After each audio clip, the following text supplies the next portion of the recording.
Well, welcome back to another GTN Coaches Corner where we answer your questions. You can send them in using the hashtag GTN Coaches Corner, and we have got a good bunch of questions for you today. So first off, we've got how often to FTP test? What to do about water in your nose on backstroke? Oh, that's a good one. Training with your race nutrition. One that I think is really important. How easy should your easy week be? And this is a very interesting one. Will caffeine affect your training zones and heart rate?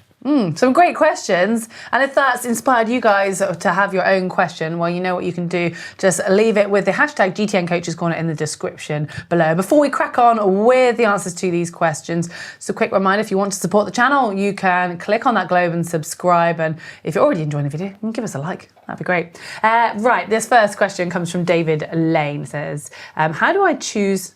sponsors. I'm doing my first sprint triathlon. Okay, this first one is a little bit of a joke. And now they just Good say, one, should I go with cool looking logos or whatever's the most expensive? And he also says, how do I beat those two Norwegian guys? Yeah, not sure we can help with that one, but you can go with the serious question if you like, Mark. Right, well, yeah, the serious question was, how often should I retake an FTP test? I'm doing my first long distance in October. I have a 40-week training plan, 16 weeks in.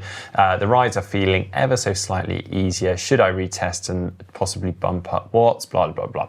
Okay, now, this is quite an interesting one because quite often we're told that you need to do your FTP test and retest every 4, maybe 6 weeks. I've got to be honest, I've heard this before. That seems nuts to me. Yeah, I think we're on the same page. And also, I mean, if you've ever had an FTP test set for you before, probably that stress leading up to it just could be quite mentally draining if you know that you've got that every month. It makes me feel nervous thinking of that. And then you sort of need to have a few days easy before it to make sure that you do it the same every time. And also just personally for me, something like an FTP test so varies on your mood, on what's been going on that day, like your levels of stress, what you've eaten, and just all of that. So they can vary quite a lot anyway. Yeah. And if I feel like once you start training and you've got this long block, that you'll start to actually just know yourself if you're getting a bit fitter. And if a session, you've got your heart rate to guide you as well. So don't just worry about the power, but try listen a little bit to your body. And there's room for a bit of maneuver within those sessions. I'm not saying go and do every session hard, but if you know that it's supposed to be a steady bike ride, then just ride a steady bike ride and don't get too hung up on, I'm a little bit high on my numbers today. Yeah, I mean, absolutely that. You might just want to just bump up your power by 5 watts or something, just loosely as you kind of notice those changes. But equally, I mean, you have done a 16-week training block, you're 16 weeks in. So you probably, if you did want to do an FTP test just to make sure you're bang on the numbers, you're getting the most out of your training, now's probably a good time to do that. But yeah, probably don't need to be doing one every month. Yeah, but I can see, I guess it's also, if you're coaching yourself, I would say do less, whereas if someone's coaching you remotely, they might want it a little bit as a marker because it's so hard to be subjective. You want the objective numbers for that. But good question. All right, next one from VS. Hey, I'd love to master backstroke, but water goes into my nose when I try. What's the role of the nose when we do backstroke? How can we prevent the water from entering the nose rather than using nose clips? This is a really interesting one because we were talking about this just before we started filming. I was a backstroker and I was saying how, I can understand this. I would always have water running over my face, whereas you were saying, obviously not doing it in the same. But backstroke was also my worst strokes. It probably just meant I was doing backstroke wrong. So you're the one to talk about this, I think. So if you're doing backstroke well, or at least I thought I was, I don't know, maybe I was doing it wrong. You should have the head fairly far back, and actually, yes, you will get water sort of trickling over your head every so often, and so you're probably going to feel like water can go in through your nose. And I was quite conscious of this when I was doing backstroke. I'd always kind of blow out through my nose, and there was just sort of you just get into a rhythm of blowing out and making sure it doesn't go in, and then sort of I think you just learn to kind of hold it and then blow out and hold, blow out,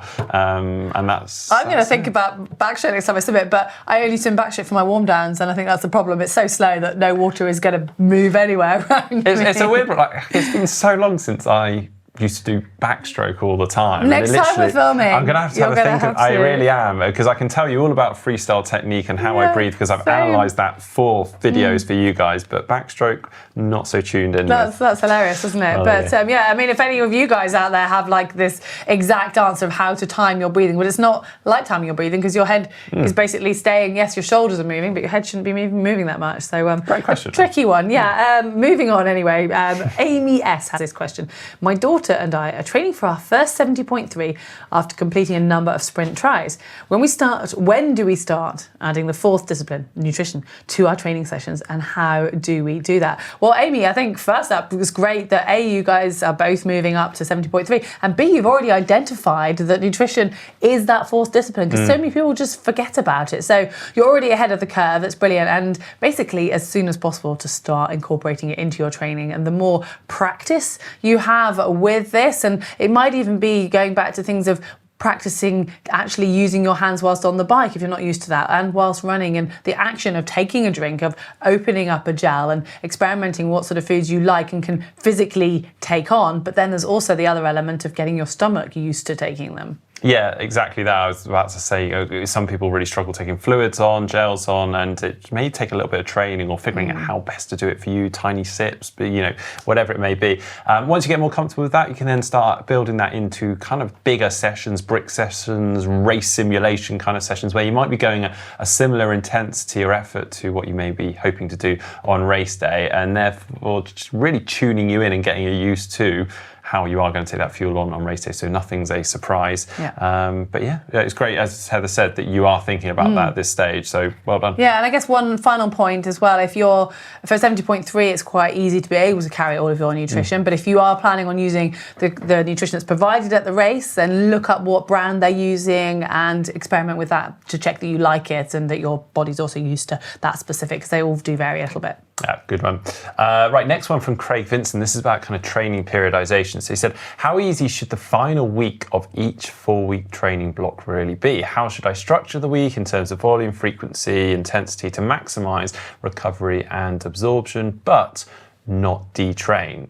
This is really interesting. So with kind of training periodization, everyone has different methods. Obviously, Craig's referring to sort of like a 4-week model. So you sort of might do 3 weeks of hard training and then a 4th easier week. Some people do 2 weeks of harder work and then 1 recovery week. Some people never have a recovery week. They just have days off every week. So it's all sorts of different ways you can do it. The main thing is this is meant for recovery. And yes, you will detrain or lose fitness to a degree, but it's so minimal in comparison to the benefits that you'll gain from actually recovering. Now, a lot of people worry about this so much that they maybe only knock off for like 10, maybe 20% of their total sort of training volume or intensity in a recovery week, and therefore not really actually recovering that well. So you need to really focus on bringing that back. And I often say, just listen to your body during that week. If you feel like you need more, take more. I think it's interesting that you've used the phrase detrain, because I've never even thought about that when I've thought of a recovery week, because actually, like Mark said, that week is there to help you be stronger and get better. So it's, if you look physiologically, you'll be starting to drop a bit of fitness. Your form will be going up if you look at any kind of performance chart from that. But that's not what that week is about at all. It's about preparing you so that you can go even harder on the next 3 weeks or 2 weeks. So then your fitness will go up to another level. So it's kind of like in steps, and you've got to take a baby step, just a stagnant step, I wouldn't even say backwards, to then take a bigger step forwards and look at it that way. You know what's really interesting actually with Training Peaks, if anyone else is geeky like me out there and looks at the performance management charts which look at your form fatigue. That's what I had in my head as I was talking about that. So actually when you do, and you'll often see this, I've seen it myself, when you do take that recovery week, yes, you see maybe your fitness drop off by 1 or 2 markers, but each week you train, you're probably getting 5 or 6 points up in, it's like a game, in fitness. But when you take that recovery week, the increase in your fitness is quite substantial after that recovery week, more so than I think had you just carried on training. So actually there seems to be quite a big benefit and you get a lot of reward for that. So it's quite interesting if you like to geek out like me. And hopefully you've trained hard enough that you just need that recovery week and you'll just be like, hello, recovery week, give it, bring it on. Anyway, that brings us to our final question for this week from Jabansky, and says, hello again, I am struggling to understand low heart rate training training and caffeine. Many endurance athletes enjoy a cup of coffee or tea, then go and train or race. Consuming caffeine in beverages or gels, etc., and expecting your heart rate to stay low seems counterintuitive. Am I missing a big piece of the equation here? Anyhow, love the content. Sorry, go on to that. Yeah, great. Thank you. Yeah, I'll carry on with that now. I think we should stop there. Well, yeah, you are right. Caffeine is a massive performance enhancer, or at least it is for some people, not for everyone. But you can build a bit of a tolerance up to caffeine. So if you are using it day in, day out, every day, it may not have as big of an effect for you when you really want it. So normally we suggest that you try and save caffeine for those bigger sessions or for races so that you really get the maximum from it.